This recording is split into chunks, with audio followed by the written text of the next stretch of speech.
amigos e amigas, a mais um resumo de um capítulo que promete. O capítulo 12 de Reis, a Emboscada. Então, segura o dedo no like, se inscreve no canal, cola o olho na tela para não perder nada, porque hoje é só vixe atrás de eita.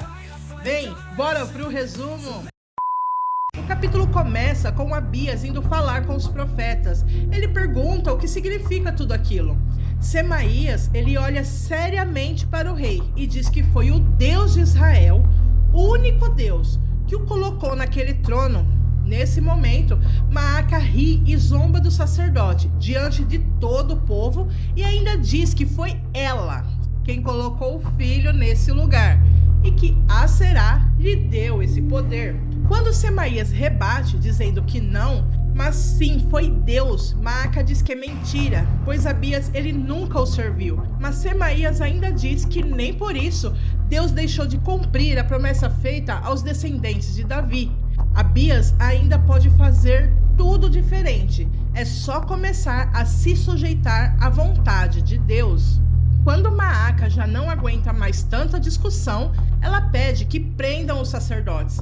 Ábida saca sua espada para defendê-los e Jucal interfere, deixando sua espada no chão, mas enfrenta Ábida no corpo a corpo, rendendo-o. Quando o povo começa a defender os profetas, Abias, sentindo-se um tanto encurralado, pede aos soldados que soltem os profetas. Azarias diz que sente muito, mas pede que Abias os deixe voltar a servir a Deus no templo. Abias então os chama para conversar no palácio. Na sala do trono, antes de Abias falar com os profetas, Maaca entra e o rei pede que ela espere do lado de fora. Quando ela nega, dizendo que vai ficar, ele de novo diz que não a quer lá. Mas ela o interrompe levantando a voz dizendo, eu já disse que eu vou ficar.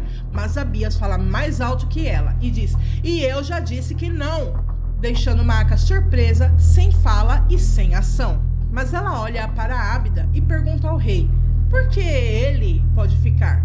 Quando Abias responde que é porque ele é levita, ela ri e diz que ele é um sodomita, e com todo o seu veneno, diz que entende Ábida estar entre os levitas, pois um homem assim cativa qualquer um. Abias repreende a mãe e pede que Ábida saia, assim como ela também. Abias então fala aos profetas que se foi Deus quem o colocou naquele trono, por que é tão difícil para eles obedecerem às suas ordens? Semaías pergunta ao rei, que ordens? Pois até agora quem deu as ordens e os obrigou a sair de Judá foi Maaca, mas essa autoridade não foi dada a ela, mas sim a ele. E então pergunta, quando é que você vai se posicionar diante da sua mãe e diante de Deus? Abias desdenha de Semaías e começa a falar de Joela, mas o profeta o interrompe e diz para ele parar de usar Joela para se esquivar da postura que tem que ter com ele. Azarias tenta acalmá-lo. Fora do palácio, Baal-Natã tenta provocar Ábida, que tenta se esquivar dele. Maaca, então, tenta seduzi-lo. Diz que quando o viu tirar a espada para lutar com Jucal, lhe veio à memória tudo que viveram juntos, mas ainda assim, ele tenta se esquivar de Maaca, mas ela o segura e tenta seduzi-lo. Então ele grita com ela e diz para ela parar, que ele é um homem casado. Então Baal-Natã e Maaca riem dele. Ábida pede que o deixem em paz e saem. Maaca, ela fica surpresa de verdade diante da recusa de Ábida. Pergunta o que aconteceu, o que ela fez, e Baal-Natã diz que ela só fez o que Aserá gosta que ela faça. Quando os profetas saem da sala do trono, do lado de fora, Ábida pergunta a eles como foi a audiência com o rei, e então lembram da conversa. O rei pergunta o que Semaías quer. Ele diz que quer que Israel volte a servir a Deus, pois embora nem todos querem, mas há aqueles que ainda querem sim. O rei diz ser justo, mas eles têm que concordar que não pode impedir os outros de servirem aos seus deuses. E Semaías o interrompe dizendo, mas você pode encerrar o culto a Deus, não é? O rei desdenha de Semaías mais uma vez, perguntando de Joela como ela está, deixando Semaías nervoso, que ao que tudo indica aqui, é o que o rei quer, desestabilizá-lo, né, gente? Azarias pede que Semaías não coloque a perder a ida deles ali, tenta acalmá-lo. Semaías, com altivez, pergunta se Abias está com medo de enfrentá-lo. O rei fica mais sério. Semaías pede que devolvam o templo. É só isso que pedem. Se ele, o rei, quer continuar a viver como seus deuses, vivendo só de aparências, que seja, mas não deve tocar no que é do Senhor. O rei então cede, diz que eles podem voltar para Jerusalém, eles e suas famílias. Porém, o templo continua sendo para todas as crenças, e que se quiserem voltar para Jerusalém, que seja nessas condições. Ábida então pergunta o que eles irão fazer, tendo como resposta que esperam que o povo queiram voltar a servir a Deus, pois se o povo fizer pressão, talvez o rei ceda.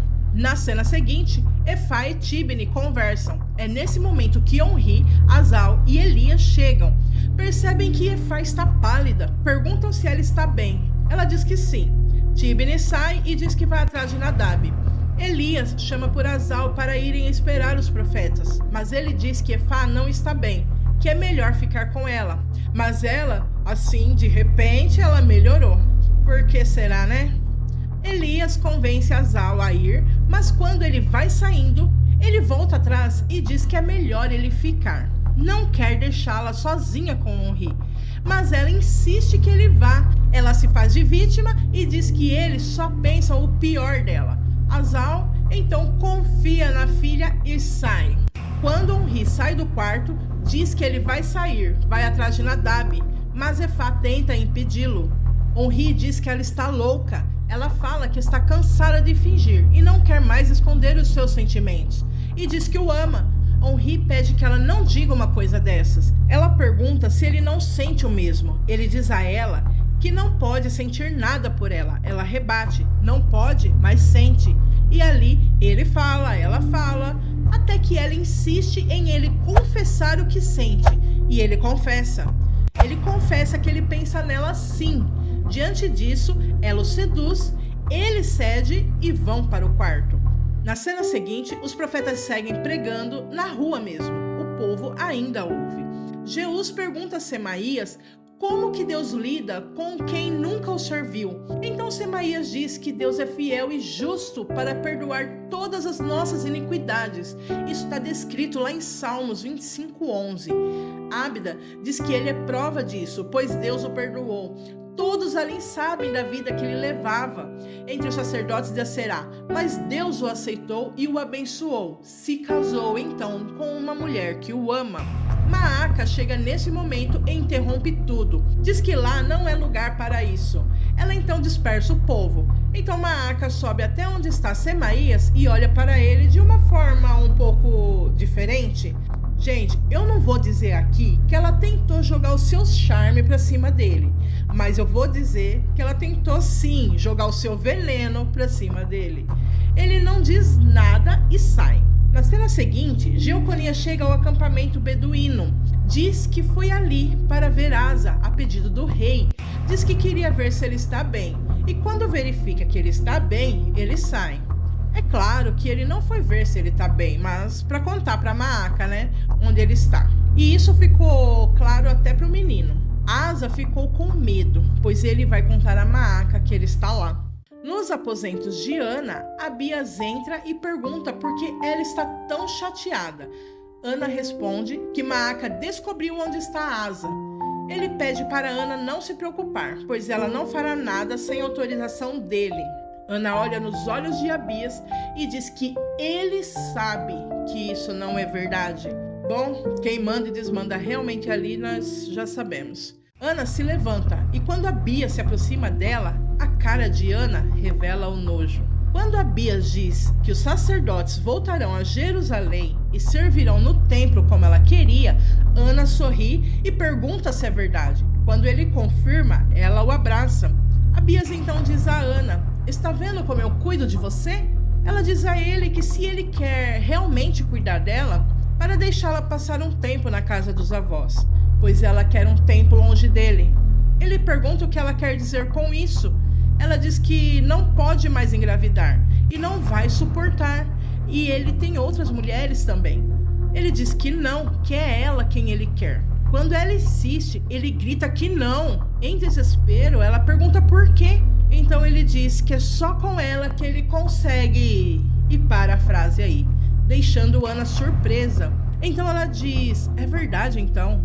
Quando ele pergunta o que é verdade, ela diz que não é nada. Ele insiste que ela fale e a segura pelo braço e força a dizer. Então ela diz que existe um boato que ele não funciona com outras mulheres que passam na cama dele. Ele, irado, esbofeteia Ana. Então ele começa a agredi-la, enquanto ela grita para ele parar. Nesse momento, Jeú chega, pois ouviu os gritos de Ana. Ele fica desacreditado que Abias bateu em Ana. Pergunta o que aconteceu com ele, pois Ana acabou de perder um bebê. Quando Jeú ameaça sair e chamar uma serva para ajudá-la, Abias o impede e os dois entram em uma briga corporal. Abias grita que Ana é sua mulher e, portanto, assunto dele, e as agressões continuam. É quando Jeú dá um golpe em Abias e o deixa desacordado. O capítulo termina com Tíbine chegando em casa e chama por Efá. Ela sai do quarto completamente descabelada, assustada e surpresa pela presença do noivo. Ele pergunta por que ela está assim. Ela não tem resposta, então ele pergunta onde está Onri e, sem esperar resposta, entra no quarto. Efá tenta chamar a atenção dele ali de qualquer forma, mas sem sucesso, e fica desesperada. Tíbine sai do quarto, sério, e olha para Efá, sem falar nada. E esse resumo termina por aqui. Se você ficou até aqui, deixa seu like e se inscreve no canal caso ainda não seja inscrito. Aproveita, comenta e compartilha. Nos ajude a crescer para melhorarmos para você. Até a próxima. Tchau!